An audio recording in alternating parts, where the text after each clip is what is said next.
आज हम शुरू करते हैं ऑर्गेनिक केमिस्ट्री। पहले इसका परिचय देखते हैं। ऑर्गेनिक केमिस्ट्री कहाँ से शुरू होती है। देखिए, ऑर्गेनिक केमिस्ट्री का मतलब क्या है? कार्बनिक रसायन। कार्बनिक रसायन को मुख्य रूप से किस चीज़ के लिए माना जाता है या किस चीज़ की से जोड़ा जाता है, वो होता है जिसमें हम सजीव चीज़ों से निकलने वाले यौगिक या सजीव से बनने वाले जो पदार्थ होते हैं उनके अध्ययन को कार्बनिक रसायन में।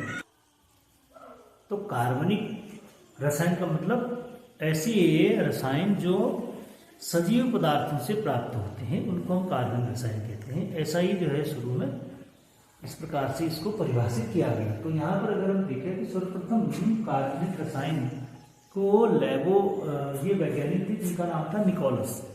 निकोलस नामक वैज्ञानिक ने कार्बनिक यौगिक को पदार्थों के आधार पर उसको विभाजित किया। पदार्थों के आधार पर मतलब क्या है कि उसको प्राकृतिक स्रोत उसके क्या क्या है उसके आधार पर कार्बनिक पदार्थों में रखा। जैसे पहले क्या है, खनिज पदार्थ हैं। तो खनिज पदार्थ क्या है? जैसे सोना है, चांदी है, जितने भी धातुएं हैं, लोहा है, चांदी, एल्यूमिनियम है, ये सब चीज़ें खनिज पदार्थ में आती हैं। तो इसके आधार पर कार्बनिक पदार्थों को बांटा। फिर जंतु पदार्थ, जंतुओं से जो चीज़ें मिलती हैं जैसे हार्मोन्स वगैरह हैं, ये सब चीज़ें जंतुओं से मिलती हैं, मतलब सजीवों से जो चीज़ें मिलती है वो किया। उसके बाद फिर ऐसे वनस्पति से जो हमको मिलती है, जैसे शर्करा है, शुगर जो है वो हमको वनस्पति से प्राप्त होती है। तो इसके आधार पर उसको इस तरह से पदार्थों के रूप में बांटा गया। फिर इसके बाद से स्रोतों के आधार पर ही जो है समस्त पदार्थों को फिर दो भागों में बांटा, कार्बनिक और अकार्बनिक। अकार्बनिक पदार्थ कौन से? जो हमको भूमि से मिलते हैं। भूमि से कहाँ से मिलते हैं? भूमि से, जैसे चट्टानों से जो चीज़ें हमको मिलती हैं, खनिज पदार्थ जो हमको मिलते हैं, ठीक है ना। तो ये सब किसमें आते हैं? ये कार्बनिक यौगिक में आते हैं या कार्बनिक रसायन में इनको हम कह सकते हैं। कार्बनिक पदार्थ क्या होंगे? जो जितने भी सजीवों से मिलते हैं। अब सजीव में क्या आते हैं? दोनों चीजें हैं। सजीव हमने पूर्व कक्षाओं में पढ़े हैं। तो सजीव क्या होते हैं? सजीव आपके जो है जीव जंतु है, मनुष्य है और पेड़ पौधे हैं। ये सब क्या है? सजीव में आते हैं। तो सजीवों से जो पदार्थ हमको मिलते हैं वो सब क्या कहलाते हैं? वो कार्बनिक पदार्थ में आ जाते हैं। ठीक। अब इसके बाद जब ये चलता रहा तो इसके बाद एक लैवोसिए नामक वैज्ञानिक आए। तो उन्होंने क्या किया? उन्होंने सर्वप्रथम कार्बनिक को इस तरीके से कहा कि कार्बनिक यौगिक जो है वो कार्बन और हाइड्रोजन से मिलकर के बनते हैं। और कार्बन जो तत्व है उसमें एक विशेष प्रकार का गुण होता है जिसको हम कहते हैं श्रृंखलन बनाने का गुण।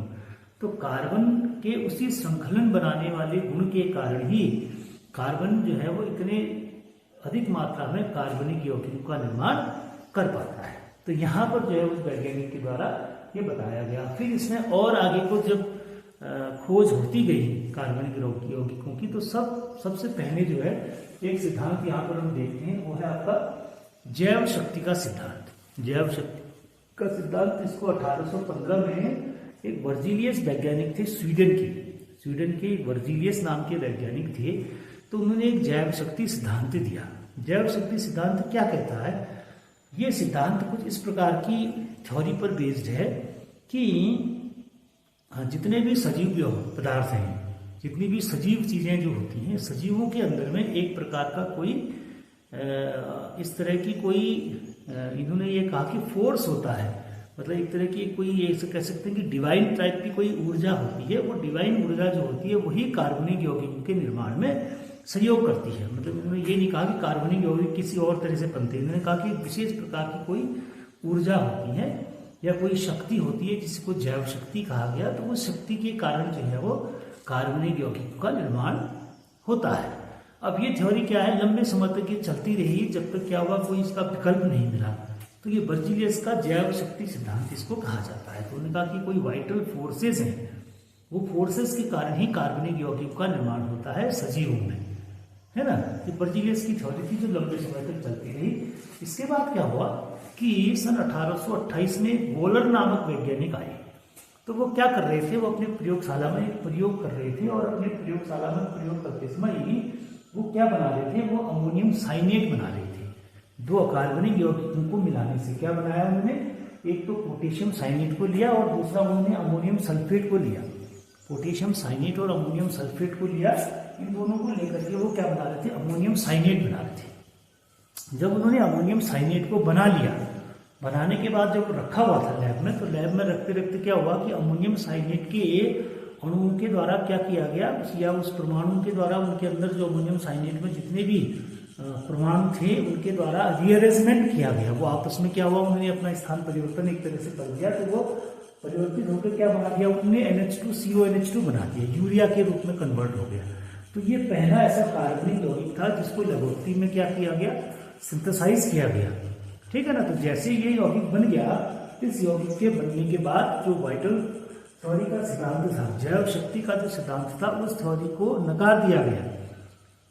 ठीक। तो उस थ्योरी को नकारने के बाद में इस यौगिक के बनने के बाद वो वैज्ञानिकों ने ये कहा कि नहीं, ऐसा नहीं होता है, कार्बनिक यौगिकों के निर्माण में किसी प्रकार का कोई फोर्स या कोई ऐसी दैवी शक्ति इस्तेमाल नहीं होती है, बल्कि वो क्या होते हैं, प्रयोगशाला में बनाए जा सकते हैं। और हमने पहला यौगिक है वो यूरिया के रूप में उसको बना करके वैज्ञानिकों ने दिखा दिया। तो इसके बाद से ये थ्योरी जो होती है, बर्जीलियस की जो थ्योरी थी, वो फिर फेल हो गई एक तरह से, उनको वैज्ञानिकों ने मानने से इनकार कर दिया। तो इसी प्रकार से प्रयोगशाला में फिर अन्य वैज्ञानिक भी आए, जैसे कोलबे ने, फिर जो है 1845 में कोलबे ने एसिटिक अम्ल की खोज कर दी, मतलब उन्होंने उसको सिंथेसाइज कर दिया प्रयोगशाला में।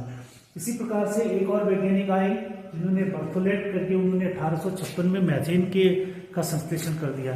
तो इस प्रकार से क्या हुआ कि प्रयोगशाला में कार्बनिक यौगिकों का संश्लेषण होना प्रारंभ हो गया।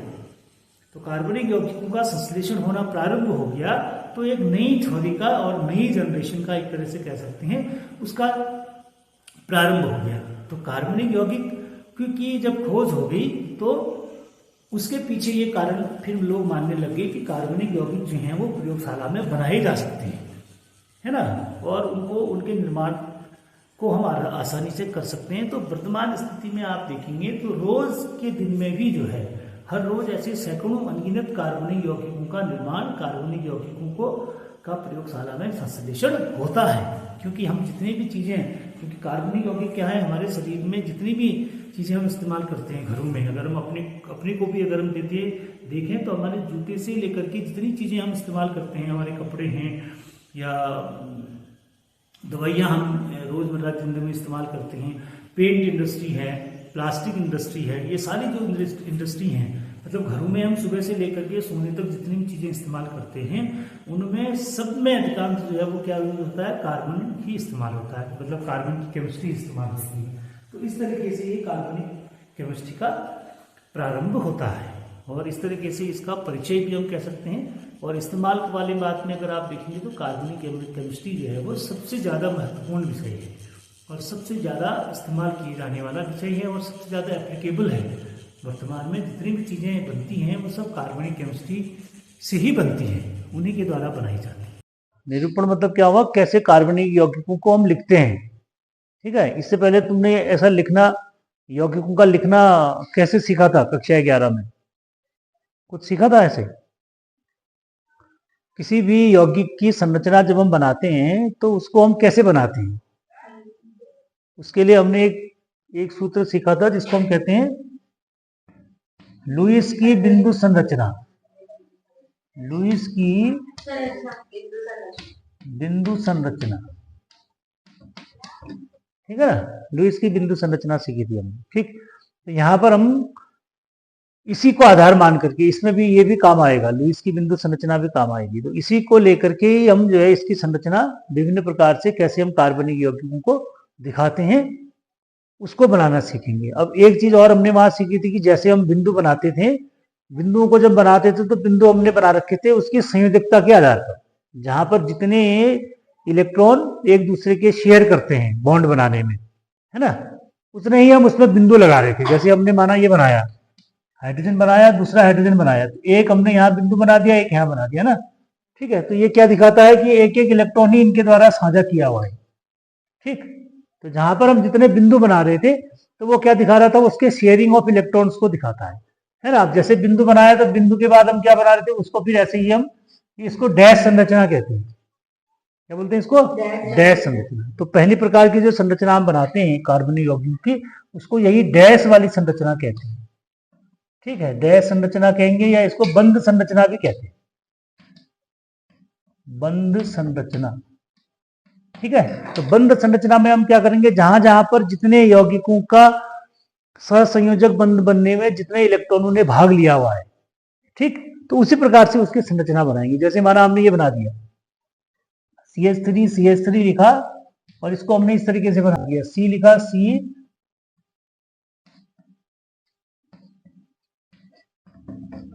ये बना दिया। ठीक है ना, अब इसको हम कैसे मानेंगे, अभी जहां पर हमने जितने डैश बना रखे हैं 1 2 3 4 5 6 जितने भी डैश बने ना, ये डैश कैसे लगे हुए हैं, और यहाँ पर हम यहाँ पर 2 डैश नहीं लगा सकते, है ना, कितने लगाएंगे, एक ही लगाएंगे। क्यों लगा रहे हैं एक डैश, क्योंकि हमने एक ही कार्बन ने दूसरे कार्बन के साथ में एक एक इलेक्ट्रॉन का ही शेयर किया हुआ है।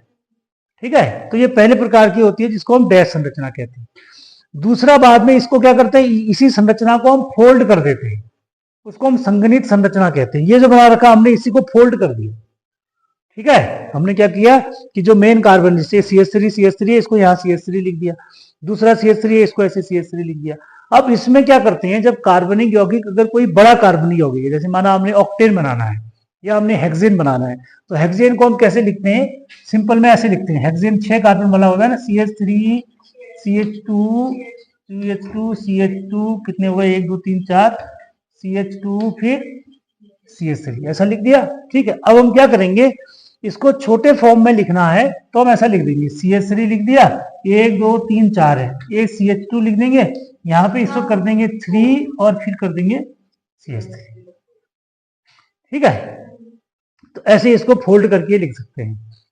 तो ये इसकी ऐसी फोल्ड वाली संगनित संरचना इसको कहा जाता है। ठीक, तो एक तो हमने लिख दिया कि हम इस तरीके से लिखेंगे।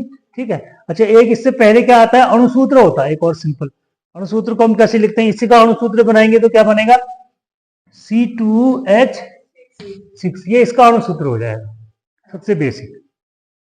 ठीक है, तो ये अणुसूत्र हो गया। फिर इसकी अगर हम संरचनात्मक निरूपण में जाएंगे तो इतने प्रकार से हम इसको संरचनात्मक रूप से लिख सकते हैं।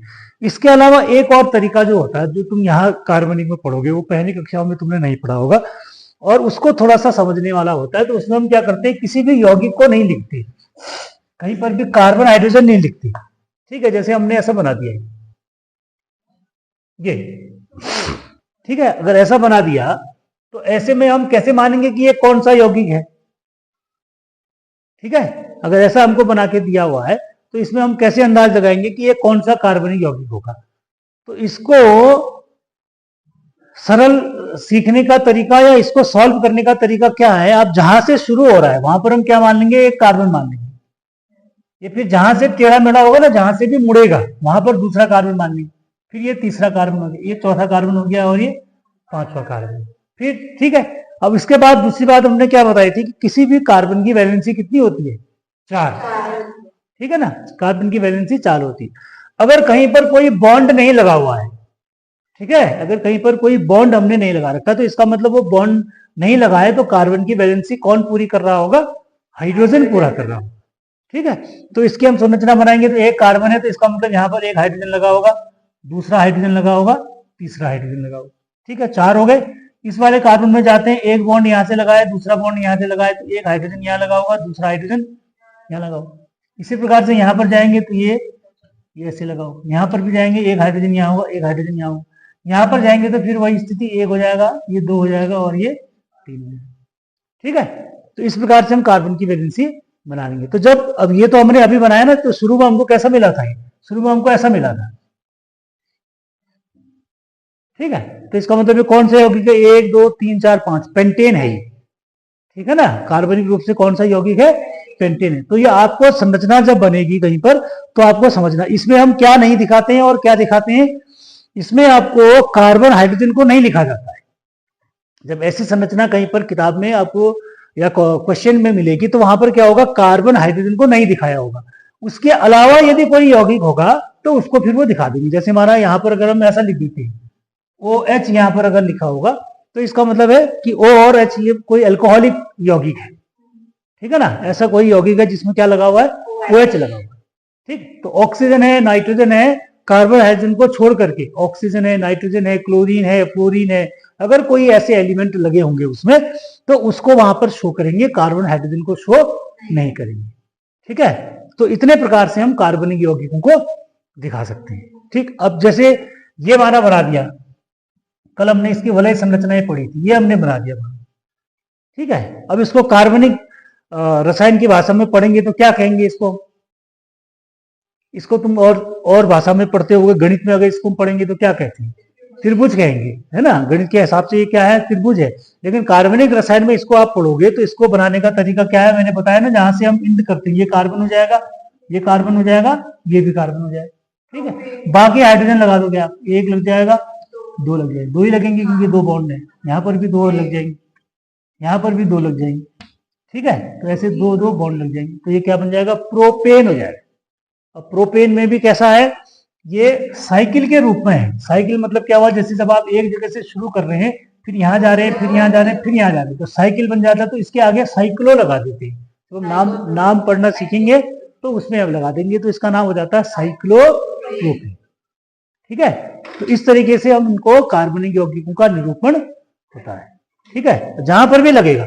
अब इसी को माना अगर ये बना दिया, गणित में इसको पढ़ोगे तो ये क्या कहेंगे हम? इसको वर्ग है। गणित की भाषा में इसको क्या कहेंगे हम? वर्ग है। लेकिन यहां पर क्या कहेंगे इसको? साइक्लोब्यूटेन के। 4 कार्बन हो जाएंगे ना, एक यहाँ, 2 3। ठीक है, याद आपको क्या रखना है? फिर से रिपीट कर रहा हूं मैं, इन ऐसी संरचनाओं में आपको क्या याद करना है? आपको कार्बन और हाइड्रोजन लिख करके नहीं दिया होगा। कार्बन हाइड्रोजन के अलावा कोई दूसरा है, माना यहाँ पर अगर ये OH लगा होगा ऐसा, तो दिया होगा, और अन्यथा की स्थिति में नहीं दिया होगा। जब नहीं दिया है कोई, तो आपको समझना है कि वहां पर क्या होगा? कार्बन या हाइड्रोजन होगा। उसी को देख करके आपको उसकी संरचना बनाएं। ठीक हो गया?